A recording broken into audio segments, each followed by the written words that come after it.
for a meta government that it just comes down and it just makes judgments against countries on behalf of corporations. 30, 40 million, 100 million judgments right out from the taxpayers, and it'll be like the French company that runs the waste systems in London is called Veolia. Veolia is suing the government of Egypt. I mean, no one here really weeps for General Sisi, do we? But the government of Egypt has increased its minimum wage, and trying to protect their own people. It's one of the poorest countries per capita in the world. They're being sued by Veolia with Doak Bishop, this billionaire king of the international litigators for neoliberalism. He's like marching in there, and he's saying that because Veolia had a business plan which predicted a certain amount of... Niall, he taught me all about this. I hope I'm describing this good enough for you. Veolia predicted they would have profits of a certain level the first and second and third year from their investments in Egypt. But it depended upon people only making $2.95 an hour. You know, I mean, and now that they're getting $7 an hour, they're suing for the difference. They're demanding from Egypt that Egypt pay them the profits that they expected to have, which would have kept everybody in abject poverty. You know, when I hear about this kind of thing, it's just, yeah, it puts me in a box. It puts me in a hot little theater. It puts me in the Sartre play about hell. You can't. It's really hard to look at that. We were sending echoes up to Doak's office down there, and there were, one imagine some of his buddies, they were acting that way with us down there, and then there were other people who were middle management and lower management, and there were different levels of management around us. You can kind of tell by their response. It's like a centrifugal plate, you know, that some falls off and some stays in, you know, you can kind of tell. Some people were really digging it. But we were exorcising Doak's soul, and we were demanding. It was one of those brutalist slabs, you know. It was like, and with nature's reflection in the glass, you know, clouds, fractalizing complex clouds, you know. But he was behind the clouds, looking at us. Amen, Frisbee. And we wanted him naked on his knees in front of his staff. Yeah. It was just inspiring images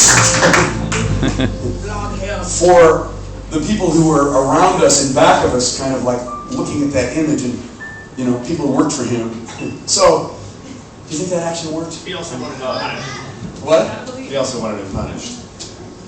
I can't remember what was the punishment we demanded of him. You know, not at liberty to Say it, mix company in.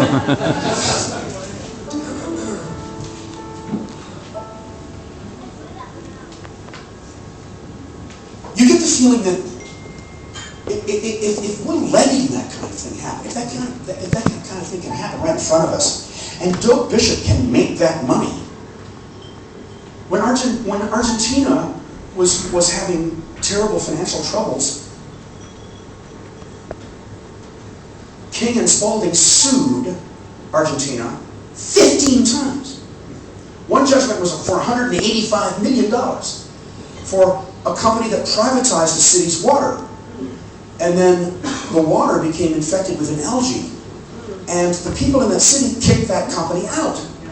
They fired the company for dereliction of duty, not doing what they were supposed to do according to their contract. But the tribunals gave that company $185 million, in which, you know, what percentage goes to Doak. So, if I don't stop talking about this law firm, it can be a long, hot night here. And it is already. Amen, praise Him.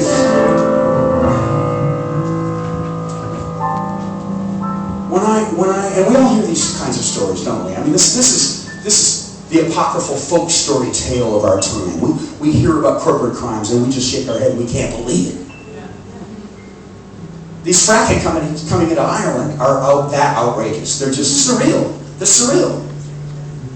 They're like companies that like meet themselves up in Delaware or North Korea or the Fiji Islands, with some, they're like imaginary companies. If you can call a fracking company a legitimate enterprise, because they're the devil, but the real fracking companies that have victimized us in Pennsylvania and Missouri, now we're getting earthquakes from fracking. Can you believe that? They've refused to come to Ireland. They're not here. They're not here. It's these companies that made themselves up. Oh, was that a sneeze? You're allergic to fracking?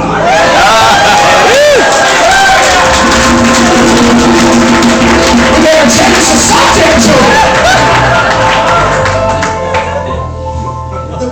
These sort of stories, we start getting the feeling that civil society's professionals are not in the game anymore. That something is happening far beyond the ability or willingness of the people that we elect, appoint, pay. That there's this whole other world happening. And this other world is intensely about fossil fuels.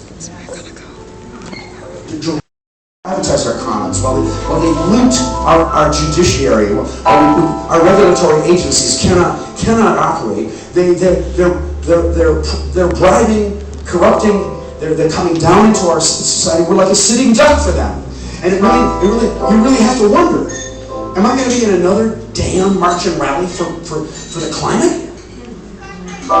Because what's radical enough? It's hard to measure it. It's hard to imagine it.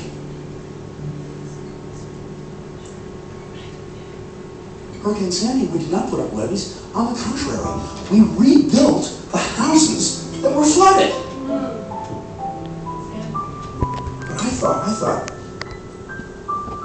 well now, Earth-alleluia, in the Church of Stop Shopping, we think that the earth is talking to us, all right? We think that the earth is talking to us. So the best news we have is from the earth. Now, Hurricane Sandy took an abrupt, unexpected left turn, a 90-degree left turn in the North Atlantic, and aimed right at Wall Street.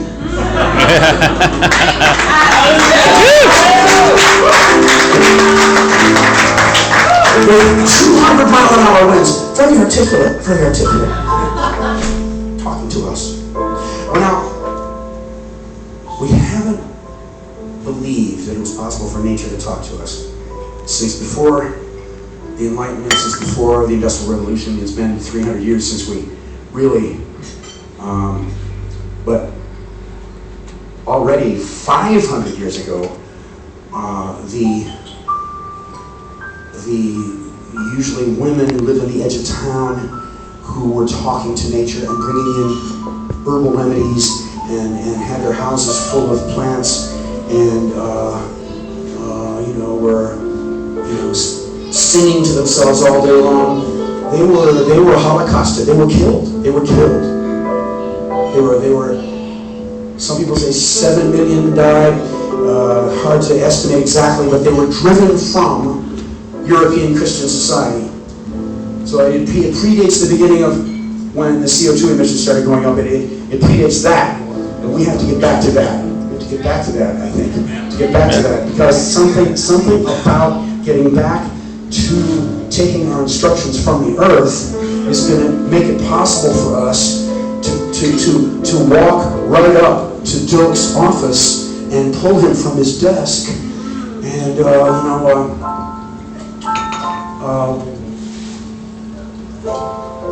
give him a piece of earth.